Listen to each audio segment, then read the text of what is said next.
কোনো যুদ্ধ নেই মারামারি, তবুও একের পর এক বন্ধ হয়ে যাচ্ছে দেশের শ্রমবাজার। বিদেশে কাজের স্বপ্ন নিয়ে যারা পাসপোর্টে ভিসা লাগায় তাদের অনেকের চোখেই এখন শুধুই হতাশা। বিশ্বজুড়ে রাজনৈতিক অর্থনৈতিক অস্থিরতা আর কূটনৈতিক ব্যর্থতায় সংকুচিত হয়ে পড়েছে বাংলাদেশের বৈদেশিক শ্রমবাজার। মালয়েশিয়া, ওমান, সংযুক্ত আরব আমিরাত সহ একাধিক বড় বাজার বন্ধ।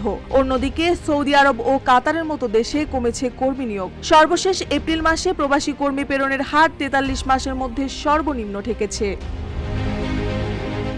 গত এপ্রিল মাসে মাত্র 49,983 জন কর্মী বিদেশে পাড়ি জমিয়েছেন। মার্চ মাসের তুলনায় তা কমেছে 47%-এরও বেশি।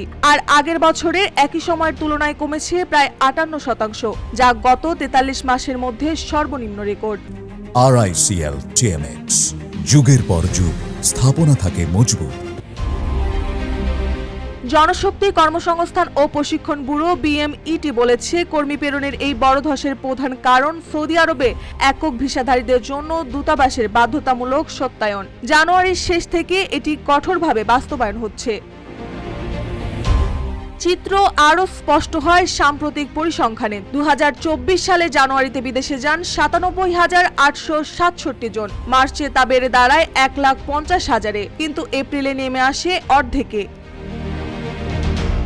2023 সালে যেখানে মালয়েশিয়ায় গেছে 3.5 লাখ কর্মী, 2024 সালে তা নেমে এসেছে মাত্র 1 লাখের নিচে। চলতি বছরের প্রথম 4 মাসে সেখানে পাঠানো গেছে মাত্র 2100 জন। বন্ধ হয়ে গেছে ওমান, সংযুক্ত আরব আমিরাত এবং বাহরাইনের শ্রমবাজার। ওমানে চলতি বছরে মাত্র 31 জন কর্মী প্রেরণে সম্ভব হয়েছে, বাহরাইনে একটিও না। এই অবস্থার জন্য রিক্রুটিং এজেন্সিগুলোর সিন্ডিকেট এবং কূটনৈতিক উদ্যোগের অভাবকে দায়ী করছেন খাত সংশ্লিষ্টরা। রামরুয়ের নির্বাহী পরিচালক ডক্টর তাসনিম সিদ্দিক বলেন, সরকার দাবি করলেও বাস্তবে 95% কর্মী মাত্র 6টি দেশে যাচ্ছে। মালয়েশিয়ায় সিন্ডিকেটের কারণে শ্রমবাজার বন্ধ হয়েছে। সমাধানে দ্রুত কূটনৈতিক উদ্যোগ দরকার। বাইরার সাবেক সাধারণ সম্পাদক হায়দার আলী জানান, বিকল্প বাজার তৈরি না হলে বৈদেশিক কর্মসংস্থান আরও সংকটে পড়বে। তখন মানুষ অবৈধ পথে পাড়ি দিতে ঝুঁকবে। দক্ষ কর্মীর অভাবের কারণেও দক্ষিণ কোরিয়া, জাপানের মতো সম্ভাবনাময় বাজার হাতছাড়া হচ্ছে। ভাষাগত ও পেশাগত প্রশিক্ষণের ঘাটতিতে সুযোগ কাজে লাগাতে পারছে না বাংলাদেশ। সরকার রাশিয়া, মাল্টা, ভিয়েতনাম, ইরাক সহ কিছু নতুন বাজারে কর্মী পাঠাতে চাইলেও সেসব প্রচেষ্টা এখনো পর্যাপ্ত নয় বলে মত বিশ্লেষকদের।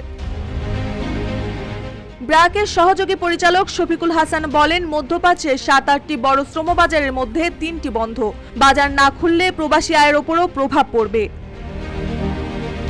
বিশেষজ্ঞরা বলছেন, আন্তর্জাতিক অঙ্গনে নোবেলজয়ী ডক্টর ইউনূসের নেতৃত্বে সরকার গঠনের ফলে এক ইতিবাচক সুযোগ তৈরি হয়েছিল, কিন্তু প্রবাসী কল্যাণে এখনো কার্যকর পদক্ষেপ না থাকায় সেই সম্ভাবনা কাজে লাগছে না। কর্মী প্রেরণের হার কমার পাশাপাশি রেমিটেন্সেও পড়েছে ইতিবাচক প্রভাব। বন্ধ হয়ে যাওয়া বাজারগুলো পুনরায় চালু করা এবং দক্ষ জনবল তৈরির জরুরি পদক্ষেপ নেওয়ার ওপরও জোর দিচ্ছে সংশ্লিষ্টরা।